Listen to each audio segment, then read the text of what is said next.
میں نے تمہیدی طور پر یہ بات عرض کی تھی کہ یوسف علیہ السلام کس کے فرزند ہیں، کس کے پوتے ہیں اور کس کے پڑ پوتے ہیں؟ حضرت یوسف علیہ السلام کے والد حضرت یعقوب علیہ السلام، جن کا انگریزی نام ہے جیکوب۔ پھر حضرت یعقوب علیہ السلام کے والد حضرت، رک گئی گاڑی، بولیے نا، حضرت اسحاق علیہ السلام۔ اچھا، پھر حضرت اسحاق علیہ السلام کے والد حضرت ابراہیم علیہ السلام۔ تو حضرت ابراہیم علیہ السلام کے دو بیٹے، حضرت اسماعیل سب سے بڑے، جو ہم سب کے آقا امام الانبیاء جناب رسول اللہ صلی اللہ علیہ وسلم کے جد امجد ہیں، انہی کی نسل سے اللہ رب العزت نے سرکار کو مبعوث فرمایا ہے۔ اور ادھر جو جنریشن چلی، جو نسل چلی حضرت ابراہیم علیہ السلام کی، وہ حضرت اسحاق علیہ السلام سے۔ تو حضرت اسحاق علیہ السلام کے بیٹے حضرت یعقوب، اور حضرت یعقوب علیہ السلام کے 12 بیٹے، جن میں سے ایک یوسف علیہ السلام ہے۔ تو حضرت یعقوب علیہ السلام کے 12 بیٹے، جن میں سے یوسف علیہ السلام اور بنیامین، جن کا انگریزی نام ہے بنجامن، سنے نا آپ نے نام؟ ہاں۔ اور یوسف علیہ السلام کا انگریزی نام کیا ہے؟ جوزف۔ تو بنجامن، جوزف، یوسف علیہ السلام اور بنیامین۔ عجیب سا لگتا ہے ہم کو، لیکن ہے صحیح، ٹھیک ہے۔ تو یوسف علیہ السلام اور بنیامین یہ ایک ماں سے ہیں۔ اب بچے کتنے؟ 10۔ یہ کس سے ہیں؟ یہ دوسری ماں سے ہے۔ یہ نقطہ ذرا سا یہاں ذہن نشین کر لیجئے، یہ دوسری ماں سے ہے۔ حضرت یعقوب علیہ السلام نے 4 نکاح فرمائے تھے۔ معلوم ہوا کہ انبیاء علیہ السلام کثرت سے نکاح کیا کرتے تھے۔ کتنے تھے؟ 4 بیویاں۔ ہماری کتنی ہوتی ہیں؟ میں کیا کروں بھائی پھر اس کو۔ تو یعقوب علیہ السلام کی 4 بیویوں سے یہ 10 بیٹے، اور ایک بیوی سے، یعنی وہ جو 3 سے کل ملا کر کے وہ جو ہے 10 ہوئے، اور ایک سے حضرت یوسف علیہ السلام اور حضرت بنیامین۔ حضرت بنیامین پیغمبر نہیں ہے لیکن، ہاں ٹھیک ہے، نام تو تعظیم سے لیا جائے گا لیکن پیغمبر نہیں ہے۔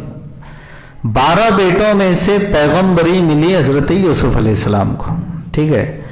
لیکن اب یہ جو 10 بھائی تھے، یہ 10 بھائی جو پہلی بیویاں تھی حضرت یعقوب علیہ السلام کی، ان سے تھے تو بڑے تھے۔ جب بڑے تھے تو ان کو لگتا تھا کہ یار والد صاحب کا ہاتھ ہم بٹاتے، دکان پہ ہم بیٹھتے، مال لانے کا رہتا تو ہم لاتے، یا آج کی مثال دے رہا ہوں سمجھنے کے لیے، ٹھیک ہے۔ شاگن میں جانے کا رہے تو ہم ہی جاتے، سبزی بھی لانے کے رہے تو ہم، ابا جب بھیجتے کسائی کے پاس گوشت لانے کو تو میں جاتا۔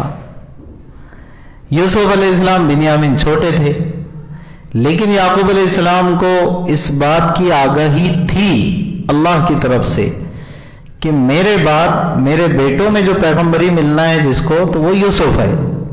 تو اس لیے ان کی اٹینشن، ان کی توجہ، ان کی محبت، ان کی شفقت بنسبت دوسروں کے یوسف علیہ السلام کی طرف زیادہ تھی۔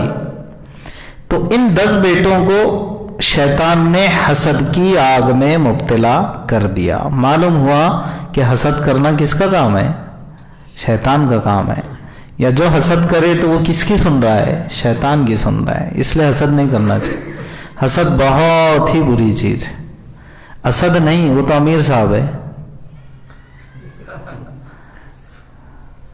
حسد ہا سے، ٹھیک ہے، ہا ایسا قاری والا ہا، قاری صاحب کا، ٹھیک ہے، غیاض بھائی، ٹھیک ہے نا، غین سے ہے نا۔ تو حسد کرنا یہ شیطان کا کام ہے، اور شیطان انسان کو حسد کی آگ میں مبتلا کرتا ہے۔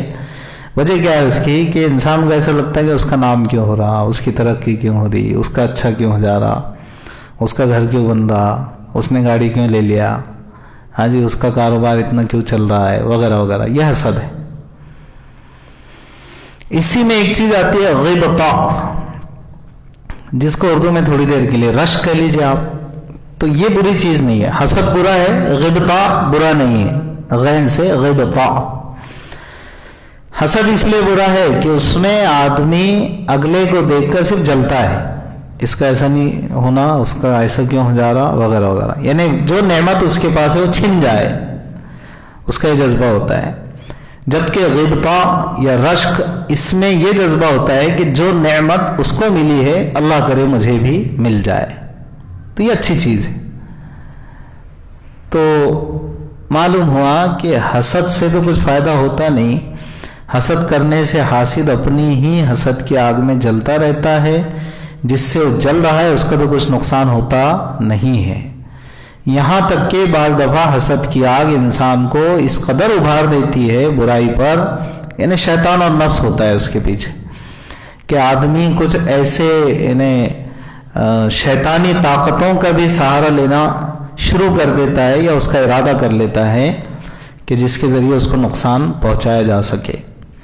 تو اسی لیے قرآن کریم نے اس کی حفاظت کے لیے جو سورہ مبارکہ ہم کو دی ہے وہ ہے قل اعوذ برب الفلق من شر ما خلق ومن شر غاسق اذا وقب ومن شر النفاثات فی العقد ومن شر حاسد اذا حسد. اسی لیے لکھا ہے کہ صبح شام اپنے وظائف میں 3 مرتبہ ان صورتوں کو پڑھ لینا چاہیے صبح اور شام میں. 3 مرتبہ سورہ اخلاص قل اللہ شریف، 3 مرتبہ سورہ فلق اور 3 مرتبہ سورہ ناس. تو انشاءاللہ مخلوق کی شر سے اللہ رب العزت محفوظ رکھیں گے.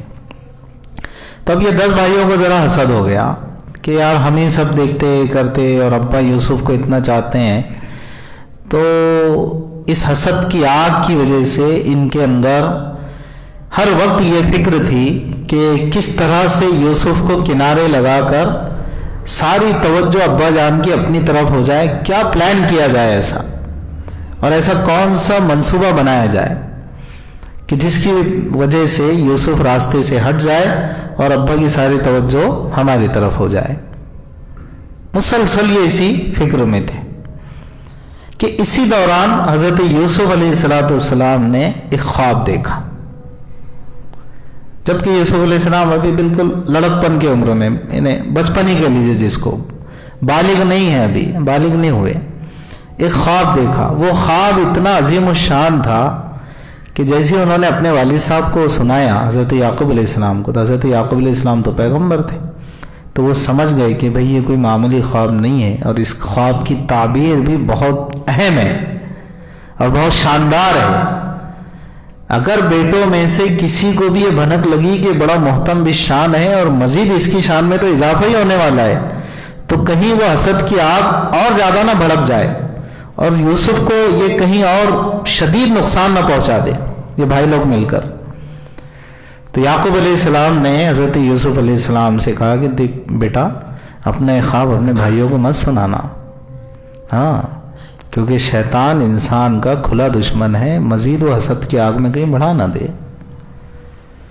اس پوری سچویشن کو اچھی طرح سے یعقوب علیہ السلام دیکھ رہے تھے، جج کر رہے تھے کہ بھئی یہ جو بچوں کے اندر ایک ٹینشن کریٹڈ ہے، اور خاص کر کے جو میرے 10 بیٹے ہیں جو یوسف سے بنیامین سے خواہ ایک رنجش کرتے، خاص کر کے یوسف سے، تو سمجھاتے تو رہے ہوں گے، نصیحت بھی کرتے رہے ہوں گے، لیکن بولتے نا کہ بھئی اب وہ نصیحت جس کو اثر کرتی ہے اسی کو کرتی ہے، ورنہ جو محروم ہوتا ہے محروم ہی ہوتا ہے. بہرحال یہ ساری بات ان آیات میں آ رہی ہے. اب سے ہم کو ترجمہ کرنا ہے اور اس سے متعلقات کچھ، لیکن اس سے پہلے یہ جاننا بہت زیادہ ضروری ہے کہ سورہ یوسف کے اس پورے قصے کو آخر اللہ رب العزت نے کیوں سنایا. مشرکین مکہ ہو کہ یہود مدینہ ہو. اچھا ایک بات سن لیجئے کہ سورۃ یوسف مکیہ، یہ مکی سورت ہے، اور مکی اور مدنی صورتیں اور آیتیں یہ ہم کو معلوم ہونا چاہیے کہ کس کو کہتے ہیں. ہجرت سے پہلے قرآن کا جو حصہ نازل ہوا وہ مکی، اور ہجرت کے بعد جو نازل ہوا وہ مدنی. تو سورہ یوسف مکی ہے یعنی ہجرت سے پہلے. تو ہجرت کے پہلے کے جو حالات تھے آزمائش کن تھے بہت زیادہ، اس میں یعنی پیارے نبی صلی اللہ علیہ وسلم کی نبوت اور رسالت کو لے کر پروپیگنڈا کیا جا رہا تھا. تو اسی میں سے مشرکین اور کفار مکہ ان کی ساز گش تھی یہود مدینہ سے، تو وہ ان کو کچھ نہ کچھ شوشہ دیتے رہتے تھے کہ اگر محمد صلی اللہ علیہ وسلم سچے پیغمبر اور رسول ہیں تو تم ان کے پاس جاؤ، ان سے یہ پوچھو، ان سے یہ پوچھو، ان سے یہ پوچھو، اگر وہ اس کا صحیح جواب دے دیں تو مان لینا کہ پیغمبر ہے، اور نہیں دیے تو پھر وہ صرف جھوٹے زبانی دعوے کر رہے، نعوذ باللہ من ذالک، اس طرح سے کہتے تھے۔ تو ہر سوال کا جواب اللہ رب العزت وحی کے ذریعے اپنے محبوب کو بتا دیا کرتا تھا۔ انہی سوالات میں سے ایک سوال یہ تھا کہ آخر آپ بتائیں کہ یعقوب علیہ السلام کا گھرانہ بنی اسرائیل کنعان سے مصر کیسے شفٹ ہوئے اور کیسے وہ منتقل ہوئے؟ معلوم ہوا کہ یعقوب علیہ السلام کی آل اولاد کو کہتے ہیں بنی اسرائیل۔ بہت اہم بات ہے، جس کو موجودہ دور میں جن کو کہتے ہیں یہودی، یہ جتنے اسرائیل میں آباد ہیں جو یہودی ہیں، بنیادی طور پر یہ یعقوب علیہ السلام کی اولاد ہے، تو بنی اسرائیل ہے۔ بنی کا مطلب اولاد، اسرائیل کی اولاد، اسرائیل کی نسل۔ کیوں کہتے ہیں ان کو کہ بھئی یہ تو یعقوب علیہ السلام کی نسل ہے نا؟ تو معلوم ہوا کہ اسرائیل پھر کس کا لقب ہوا؟ حضرت یعقوب علیہ السلام کا۔ اسرائیل عبرانی لفظ ہے، اس کا مطلب ہوتا ہے اللہ کا بندہ، مطلب بھی اس کا اچھا ہے۔ اسرائیل، ایل کہتے ہیں عربی زبان میں اللہ کو، خدا کو، تو اسرائیل خدا کا بندہ، یہ یعقوب علیہ السلام کا لقب تھا۔ تو ان کی آل اولاد جو آج تک ہے ان کو کہتے ہیں بنی اسرائیل۔ موجودہ دور میں جیوز ان کو کہتے ہیں، یہودی کہتے ہیں۔ تو سوال یہ تھا کہ آپ بتائیں اگر آپ سچے رسول اور نبی ہے کہ بنی اسرائیل کنعان جو فلسطین سے تعلق تھا جس کا، یہ کنعان سے مصر کیسے منتقل ہوئے؟ ظاہر سی بات ہے کہ اللہ کے نبی صلی اللہ علیہ وسلم نہ کسی استاد سے پڑھے ہیں آپ، نہ کسی انسٹیٹیوشن سے پڑھا آپ نے، اور نہ ہی آپ پڑھنا لکھنا جانتے تھے۔ امی ہونا تو آپ کا بلند مقام ہے، آپ کی شان ہے۔ تو ایک ایسا شخص جو پڑھا لکھا ہو اگر اس سے سوال کیا جائے وہ جواب دے دے تو ٹھیک ہے، یہ کہا جائے گا بھی اس نے کسی کتاب میں پڑھ لیا ہوگا۔ اب اللہ کے نبی صلی اللہ علیہ وسلم اگر جواب دے رہے ہیں، اور جواب ہی نہیں، اتنا مدلل اور اتنا تفصیلی جواب کہ جو خود ان کے پاس وہ ڈیٹیلز موجود نہیں تھی ان کی کتابوں کے حوالے سے، اب ہمارے آقا صلی اللہ علیہ وسلم اگر وہ ساری تفصیلات بتا رہے ہیں تو اس کا مطلب ہوا کہ کوئی خارجی چیز ہے جو آپ کو بتا رہی ہے، کوئی اور ہے واسطہ جس کے ذریعے سے آپ کو پتہ چل رہا ہے، اور اسی واسطے کو کہا جاتا ہے وحی خداوندی، کہ اللہ کی طرف سے فرشتہ آتا ہے جبریل، گیبریل، اور وہ آ کر آپ کو ساری تفصیلات بتاتے ہیں۔ تو معلوم ہوا کہ پھر آپ کی پیغمبری میں کوئی شک نہیں ہے۔ بات ہے سمجھ میں؟ تو اسی لیے قرآن کریم یوں کہتا ہے، اب سنیے توجہ سے، بسم اللہ الرحمن الرحیم، الف لام را تلک آیات الکتاب المبین۔ الف لام ما اور الف لام را یہ حروف مقطعات ہیں، جیسے الف لام میم آتا ہے تو ایسے ہی الف لام را حروف مقطعات، اللہ ہی اس کے معنی اور مفہوم کو جانتے ہیں۔ تلک آیات الکتاب المبین، بے شک یہ آیات ہیں کتاب مبین کی، یہ جو ہم پڑھ رہے ہیں پورا قرآن۔ انا انزلناہ قرآنا عربیا، بے شک ہم نے قرآن کو عربی میں نازل کیا، لعلکم تعقلون، تاکہ تم سمجھو۔ ٹھیک ہے، سلیس ترجمہ اس کا جو کیا جاتا، عربی میں اس لیے نازل کیے کہ عرب پہلے مخاطب تھے، پیارے نبی صلی اللہ علیہ وسلم کو اللہ رب العزت نے عربوں میں مبعوث کیا، اس لیے وہ زبان ضروری تھی جو سب سے پہلے مخاطبین اول کی زبان تھی۔ تو اگر عربی کے بجائے کسی اور زبان میں ہوتا تو یہ اور نخرے میں آتے اور کہتے کہ بھئی ہمارے سمجھ میں نہیں آ رہا قرآن، ہے نا؟ تو اس لیے اللہ نے فرمایا کہ قرآن عربی ہم نے اس کو بنا کر تمہارے سامنے رکھا تاکہ تم سمجھ سکو۔ رہی یہ بات کہ تم میرے محبوب سے، میرے نبی سے سوال کر رہے ہو، یہاں پر نہیں، ایسا کلاؤز میں سمجھے آپ اس کو کہ بتاؤ یوسف علیہ السلام کا کیا قصہ ہے، تو خود اللہ جواب دے رہے کہ نحن نقص علیک احسن القصص، سنو اب ہم خود تم کو وہ بہترین قصہ سناتے ہیں، بما اوحینا الیک ھذا القرآن، اس قرآن کے ذریعے سے کہ جس کو ہم نے تمہاری طرف وحی کیا ہے۔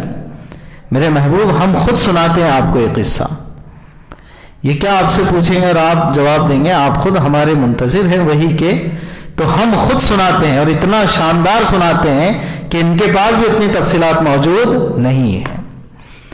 وَإِن كُنْتَ مِن قَبْلِهِ لَمِنَ الْغَافِلِينَ، پھر قرآن نے ایک شہادت بھی دی رسول اللہ صلی اللہ علیہ وسلم کی کہ اس سلسلے میں آپ اس سے پہلے کچھ بھی نہیں جانتے تھے، ہم بتا رہے ہیں آپ کو، تاکہ مستقبل میں کوئی شبہ کر لے، کوئی یہ شک ظاہر کرے کہ بھائی ادھر سے پوچھے ہوں گے، اس سے سن لے ہوں گے، وہ کتاب تھی ان کے ہاتھ میں، پرسوں ہم جا رہے تھے دیکھے ہم نے خود وہ پڑھتے بیٹھے تھے، نعوذ باللہ۔ سمجھ میں آ رہی بات؟ یہ سارے سوالات اور اشکالات اور کنفیوژنس یہ خود قرآن نے ختم کر دیے۔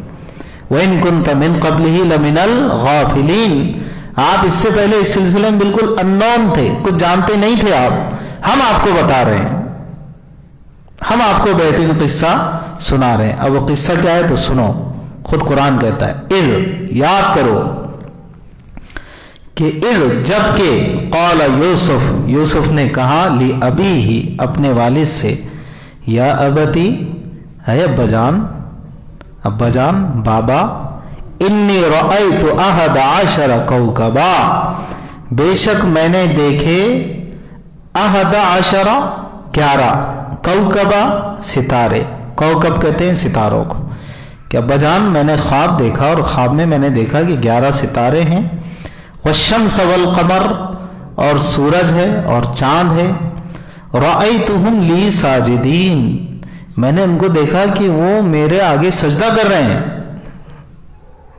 وہ میرے آگے سجدہ کر رہے ہیں، ایسا میں نے خواب دیکھا۔ ایک کم سن بچہ اپنے والد کو سنا رہا ہے کہ ابا جان میں نے خواب دیکھا کہ 11 ستارے ہیں، سورج، چاند، یہ مجھے سجدہ کر رہے ہیں۔ اب خواب کی کیفیت میں جو سجدے کی کیفیت ہو سکتی تھی، اس طرح یوسف علیہ السلام نے خواب دیکھا۔ تو جیسی والد صاحب نے سنا کہ اچھا، پھر سے سنا تو بیٹا، ہو سکتا ہے ایسا بھی کیا آدمی ہوتا ہے نا کہ بھائی ارے جتنی اہم بات رہی، ایک منٹ کیا دیکھا بیٹا تم نے؟ ابا میں نے دیکھا کہ 11 ستارے ہیں، سورج ہے، چاند ہے، مجھے سجدہ کر رہے ہیں۔ یعقوب علیہ السلام اپنی نبوت کی بصارت اور بصیرت سے جب غور فرمایا آپ نے، او ہو، یہ تو بہت بڑی پیش گوئی ہے یوسف کے حق میں، اور بہت بڑی بشارت ہے یوسف کے حق میں، سمجھ گئے۔ تو اب اس کمسن بچے کو اس کی تعبیر بتانے کے بجائے، چونکہ محسوس تو کر لیا تھا کہ اس خواب کا مطلب کیا ہے، اب اس کی تعبیر کیا ہوا چاہتی ہے، اور یہ بہت بڑی بشارت ہے، لیکن اس کمسن بچے کو کیا اس کی تعبیر اس وقت بتائی جائے، تو بجائے اس کے ایک نصیحت کی بیٹے کو، وہ نصیحت یہ کی، قال یا بنی لا تقصص رؤیاک علی اخوتک، بیٹا اپنا خواب اپنے بھائیوں کو مت سنانا۔ یہ جو ہر وقت کہتے رہتے کاؤنٹر پہ میں بیٹھتا ہوں، جو صبح سے بیٹھتا تو 1 بجے تک میں ہی سنبھالتا، وہ تو بعد میں آتا، ان کو اپنا خواب مت سنانا۔ فَيَكِيدُوا لَكَ كَيْدًا، مجھے اس بات کا اندیشہ ہے کہ تیرے لیے کوئی وہ چال نہ بن لے۔ کئی دن کہتے ہیں کوئی ایسا پلان کرنا جس کے ذریعے سے کسی کو نقصان پہنچانے کا ارادہ ہو۔ فَيَكِيدُوا لَكَ كَيْدًا، مجھے لگتا ہے کہ کہیں وہ کوئی ایسا جال نہ بن لے اور کوئی چال نہ چل جائے جس کے ذریعے تجھے نقصان پہنچائے۔ کیوں؟ ان الشیطان للانسان عدو مبین، اس لیے کہ بے شک شیطان انسان کا کھلا دشمن ہے۔ یعنی یہ جو جال بننا اور چال چلنا، تجھے نقصان پہنچانے کا ارادہ کرنا، یہ سب کچھ شیطان کی طرف سے۔ دیکھو انبیاء علیہ السلام نا کوئی موقع نہیں چھوڑتے دعوت کا، اصلاح کا، تبلیغ کا۔ بات تو یہاں پر مکمل ہو سکتی تھی، فَيَكِيدُوا لَكَ كَيْدًا، اپنا خواب سنانا مت، تیرے لیے کہیں کوئی ایسا نقصان کا کوئی منصوبہ نہ بنا لے، بات تو مکمل ہو گئی تھی نا۔ لیکن کیا کہا؟ ان الشیطان للانسان عدو مبین، کہ بے شک شیطان انسان کا کھلا دشمن ہے. اس میں دعوت چھپی ہوئی ہے کہ یہ سارا جو ماجرا ہے حسد کا، کینے کا، قید کا، یہ شیطان کی طرف سے ہوگا. ایک بہت بڑا پیغام یہ ہے کہ اگر خدا نہ خواستہ ہمارے دل میں بھی کسی کو لے کر کچھ کھٹکا ہم محسوس کر رہے ہوں، فوراً رجوع اللہ کر کے توبہ تائب ہو کر تنہائی میں کچھ لمحات نکال کر کہ یا اللہ میرے دل کو صاف کر دیجئے، میرے دل کو منقع کر دیجئے، میرے دل کو ہر ایمان والے کے لیے پاک صاف کر دیجئے، بلکہ ہر انسان کے لیے بہی مانا کہ جو نقصان دہ نہیں ہے.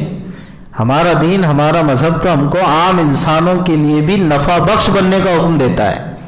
کنتم خیر امت اخرجت للناس، صرف یہ نہیں کہا کہ اخرجت للمومنین و مومنات، اخرجت للناس، تمام انسانوں کے لیے ہم نے تم کو نکالا ہے. معلوم ہوا کہ ایمان والا نفع بخش ہوتا ہے تمام انسانیت کے لیے. تو یعقوب علیہ السلام یہیں پر نہیں ٹھہرے کہ بیٹا اپنے بھائیوں سے مت کہنا اس خواب کو، کیونکہ مجھے ڈر ہے کہ کہیں تیرے لیے کچھ نقصان کا کوئی منصوبہ نہ بنا لے. اس کے آگے یہ بھی کہا کہ ان الشیطان للانسان عدو مبین، کہ بے شک انسان شیطان کا کھلا دشمن ہے. تو اس اعتبار سے ہمارے دل میں بھی اگر کسی کے تئیں کینہ آ رہا، حسد آ رہا، کچھ تو لگ رہا، میرے کو یار اس کو دیکھا نا تو میرے کو کیسے بھی تل تل ہوتا، تل تل. بعض لوگ کھلے لفظوں میں اعتراف کرتے ہیں، ہاں نہیں بھائی وہ ان کا مت بولو تم، وہ ہمارا ان کا نہیں جمتا. گھر بنا لیا، گاڑیاں لے لیا، کہاں سے لا رہا کیا معلوم. ارے بھائی وہ لا رہا ہوں گا، تجھے کیوں فکر ہو رہی ہے؟ دیکھا ہوگا آپ نے. آپ کو پتا ہے ایک صاحب کسی زمانے میں وہ پہنتے تھے صدری، واسکوٹ بولتے نا جس کو. اب اللہ کے فضل و کرم سے وہی صاحب کبھی کبھی بلیزر بھی پہنتے ہیں، کبھی شیروانی بھی پہنتے ہیں. اب جب وہ واسکوٹ پہنتے تھے تو کسی تیسرے صاحب نے ان کو بتایا کہ آپ کو ان سے کچھ پرابلم ہے کیا؟ تو انہوں نے جواب دیا نہیں بھائی، میں تو جب بھی ان سے ملتا ہوں سلام دعا یہ اچھے سے ہوتی ہے، بلکہ اور وہ تو میرے سامنے ایسا رہتے ہیں کہ جیسے بالکل میرے یا تو بڑے بھائی ہیں یا بالکل شاید چاہنے والوں میں سے ایک ہیں. نہیں بولے وہ اب بات چلی گئی ہے بولے تو میں تھوڑا بتا ہی رہا ہوں بولے آپ کو کہ وہ انہوں نے ان سے کہا ٹھیک ہے یہ جو کہ بولے وہ کیا ہے، بولے بس صدریہ پہن کے گھوم رہا ہے اور ایسا، اور اتفاق سے جیسے میں امام پہنتا ہوں نا تو امام باندھ کے گھومتے رہتا ہے اور ایسا ہے اور ویسا، پتہ نہیں ہے نا زمان. تو انہوں نے کہا کہ بھائی میرا تو ان سے کچھ معاملہ ہوا نہیں کبھی ایسا. تو یقیناً اب وہ صدری بھی نہیں دیکھے جا رہی. تو اب آج کل اگر یہ وہ بلیزر پہن رہے ہوں گے، دیکھیں گے نا بلیزر میں پہنتا ہوں نا جس طرح، تو ان پہ کیا گزریں گے اللہ کو معلوم. ہمارے دوستوں میں سے ایک صاحب ہیں، علماء میں سے ہیں ماشاءاللہ، تو وہ کہتے ہیں کہ بعض مسلیان کہیں جہاں بڑی حالات بگڑے ہوئے نا، اللہ نہ کرے کہ ہماری مسجد میں تو ماشاءاللہ اب تک تو بہت اچھا ہے، اللہ تا قیامت یہاں پر آپسی جوڑ محبت عطا فرمائے. ہم رہے نہ رہے یار، ہم آج ہے کل نہیں، ہم اور آپ، آگے ہماری نسلیں رہیں گی، یہاں بچے رہیں گے، عام مسلمان رہیں گے. تو آپسی جوڑ کی دعا ہمیشہ کرتے رہنا چاہیے، کوشش بھی کرنا چاہیے. لیکن ایک مسجد کا ذکر کرتے ہوئے انہوں نے بتایا تھا کہ بولے یار اس قدر کچھ مصلی میرے پیچھے لگ گئے، میں نے کچھ نہیں بگاڑا ان کا، بس وہ اچھا رہنا ان کو پسند نہیں آتا. کہ واقعی بولے اگر سمجھو اس عالم میں کسی مسجد کا یعنی ایسے لوگ جو اس طرح ائمہ سے ایک عجیب سا فطری طور پہ ایک بغض رکھتے ہیں بے وجہ، کہ اگر وہ امام صاحب اگر کار سے اتر جائے نا کسی دن خود کی کار سے نماز کے لیے، ایسا مسجد کے دروازے پہ کار آئی، ڈور کھولا گیا اور وہ نماز پہ مصلی پہ، اس دن ان کو ہارٹ اٹیک آنا بالکل طے ہے بولے، کہ دیکھ کر یہ کیا ہو گیا کر کے. امام صاحب نے تو پریشان دکھنا. ارے کیوں امام صاحب؟ نہیں ذرا بچی کا مسئلہ ہے تھوڑا، یہ 2-1 ہزار روپے ہے کیا؟ ہاں رکھ لو، یعنی تھوڑا مزہ آنا نا، پیسے دیتے ٹائم بھی مزہ آنا، ذرا پریشان دکھنا انہوں نے. اور ایسا ادھر ادھر ذرا پھر سیدھا سادہ اپنا رومال ایسا غریب کے ایسا، جیسا میں اکثر کہتا ہوں ختم قرآن کے دن پوری مسجد میں سب سے زیادہ غریب، شریف، کریم ایسے دولہے کے ایسے امام صاحب ہی دکھتے ہوتے ہیں، یا پھر وہ حافظ صاحب جنہوں نے قرآن سنا. بالکل جی جی جزاک اللہ، 500 کا لفافہ ادھر سے آ رہا، 500 کا ادھر سے آ رہا. ارے بھائی اپنے وقار سے اور پورے اس سے رہو. وہ تو رہنا چاہتے بھی ہیں، بعض لوگ اتنا اس قدر یعنی دل میں بغض رکھتے ہیں، پتہ نہیں کیوں، پتہ نہیں کیوں نہیں، اس کا پتہ بھی ہے، یہ بھی شیطان ڈالتا ہے. میرے سرکار نے جو فرمایا ایک حدیث پاک میں گئی، تم یا تو عالم بنو یا طالب علم بنو، یا علم کے حلقوں میں بیٹھ کر علم سیکھنے والے بنو، سننے والے بنو، یا پھر علم والوں سے محبت کرنے والے بنو. 5ویں مت بننا ورنہ ہلاک ہو جاؤ گے. پوچھا گیا 5ویں کون سے؟ کہا کہ تم علم یا علم والوں سے بغض رکھنے والے بنو، ہلاک ہو جاؤ گے. اللہ تعالیٰ ہم سب کی حفاظت فرمائے. میں بھی آپ کے ساتھ ہوں اس سلسلے میں.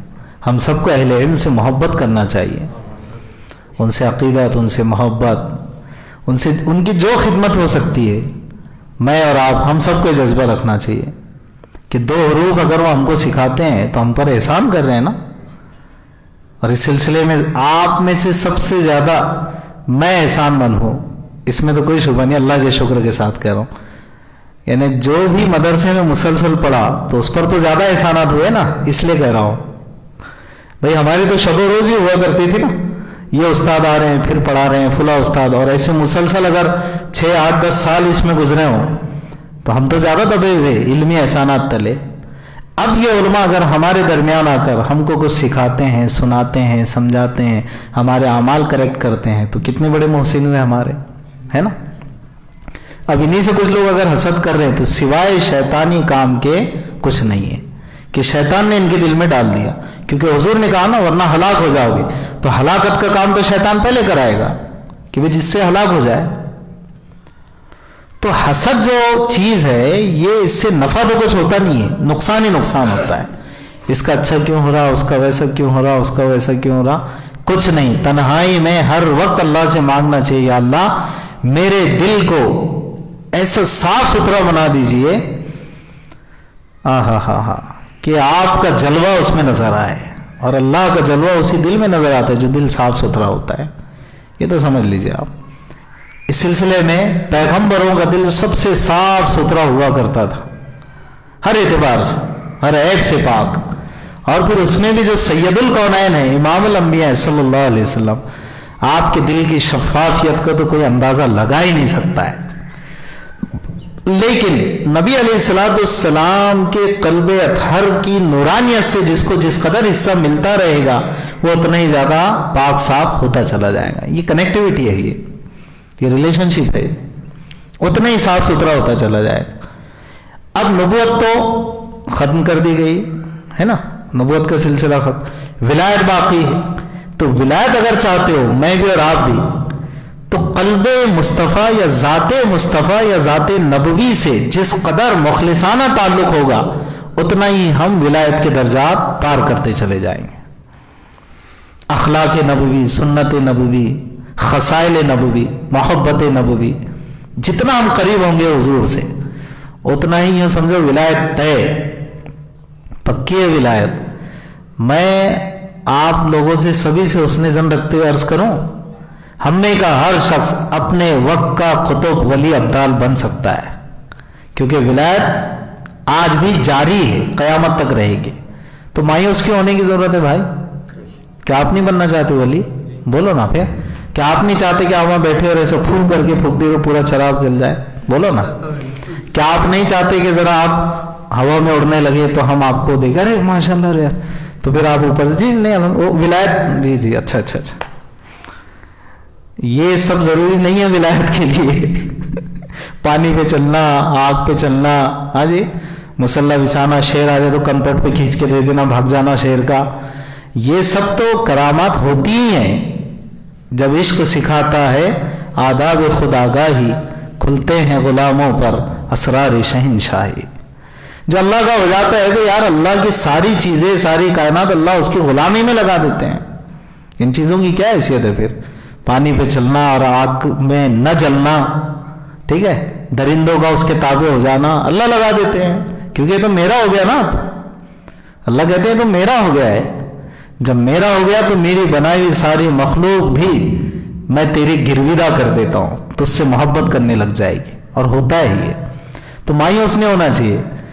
ولایت کے سبھی نے عزائم اور ارادے کر لینا چاہیے. تو چلو بھائی اب ذرا ہمت کر کے بتاؤ انشاءاللہ کون کون بننا چاہیں گا پھر اللہ کا ولی. نام لکھا دو بھائی. ٹھیک ہے بھائی، تشکیل کر لیتے ہیں. عزیز صاحب اور غیاث بھی تو اتنے حیرت سے دیکھ رہے کہ میں تم کو بعد میں ملتا، رکو ذرا. ہر کوئی اللہ کا ولی، مقرب، محبوب، قطب اپنے وقت کا ابدال بھی بن سکتا ہے، کیونکہ ولایت ابھی جاری ہے. نبوت ختم کر دی گئی، ولایت قیامت تک جاری ہے. جو جتنا مجاہدہ کرے گا، جتنا اللہ اور اس کے رسول کے حکموں پہ چلے گا، اور خاص کر کے اس تعبیر کو یاد رکھو، جتنا ذات نبوی سے قریب ہوتا چلا جائے گا روحانی اعتبار سے، ہاں ظاہر میں بھی سنتوں کا اہتمام، لیکن اندر کی مایا اصل ہے. اندر التقوی ہا ہونا، ہا ہونا، ہا ہونا، 3 بار خود میرے سرکار نے فرمایا تھا.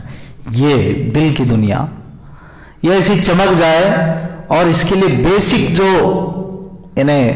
سافٹ ویئر ہے وہ یہ ہے کہ پہلے اپنے دل کو اچھی طرح فارمیٹ کر دو. کوئی کیڑا کاڑا وائرس یہ وہ کچھ باقی نہ رہے اس میں. یہ حسد کی آگ، جلن، کینہ، دنیا کی محبت، مال کی حرص، لالچ، طمع، ہاں جی، شکوے، شکایتیں. آپ پیغمبروں کی پڑھیے، اور دیگر پیغمبر تو ہے سراخوں پر، ہمارے لیے ہمارے نبی کافی ہے صلی اللہ علیہ وسلم. آپ کا اسوہ حسنہ کافی ہے. کیسا دل صاف، دشمنوں کو بھی معاف کر دینا. تو جتنا ہم بھی اخلاق نبوی کے پیکر میں ڈھلتے چلے جائیں گے، اتنا ہی ولایت کی منزلیں طے کرتے چلے جائیں گے. فکس ہے بالکل. تو بہرحال حضرت یعقوب علیہ السلام نے کہا کہ دیکھ بیٹا، ان الشیطان للانسان عدو مبین. ہے یوسف، شیطان انسان کا کھلا دشمن ہے، لہٰذا تم اپنے بھائیوں کے خواب مت سنانا. یہ آیت نمبر 5 تک بات ہوئی ہے. اس کے آگے اجمالی تعبیر فرمائی حضرت یعقوب علیہ السلام نے، آئندہ انشاءاللہ لیں گے ہم. ایک اجمالی تعبیر فرمائی، یعنی پن پوائنٹلی جس کو کہتے ہیں نا، من وعن عربی میں اس کو کہتے ہیں، ایگزیکٹلی کہ بس یہ ہونے والا ہے اس خواب کی تعبیر کے ذریعے. وہ نہ بتلا کر ایک اجمالی تعبیر فرمائی، تاکہ بیٹے کو بھی تو اطمینان رہے کہ ابا اتنا محتم بھی شان جب یہ خواب ہے، آپ خود کہہ رہے ہیں کہ بھائیوں سے بھی شیئر مت کرنا، تو آخر بچے کے اندر ایک کیوریسٹی تو رہے گی نا، تجسس، کہ آخر مجھے کچھ تو پتہ چلے کہ اس خواب کا مطلب کیا ہے، کچھ تو اشارہ ہو. تو اس اجمالی تعبیر کا ذکر آیت نمبر 6 سے حضرت یعقوب علیہ السلام نے اپنے بیٹے کو روبرو کیا، تاکہ یوسف علیہ السلام بھی سمجھ جائے کہ ہاں جب یہ بات ہے تو یہ تو واقعی بہت خوش نصیبی کی بات ہے. تو انشاءاللہ تعالیٰ اس کو ہم آئندہ ہفتے لیں گے. اللہ تعالیٰ ہم سب کو قرآن کریم پر چلنے کی اور اس کے مطابق زندگی بسر کرنے کی توفیق عطا فرمائے. سبحان اللہ بحمدہ، سبحانک اللہم وبحمدک، نشہد ان لا الہ الا انت، نستغفرک ونتوب الیک. سبحان ربک رب العزۃ عما یصفون وسلام علی المرسلین والحمد للہ رب العالمین. جزاکم اللہ خیر.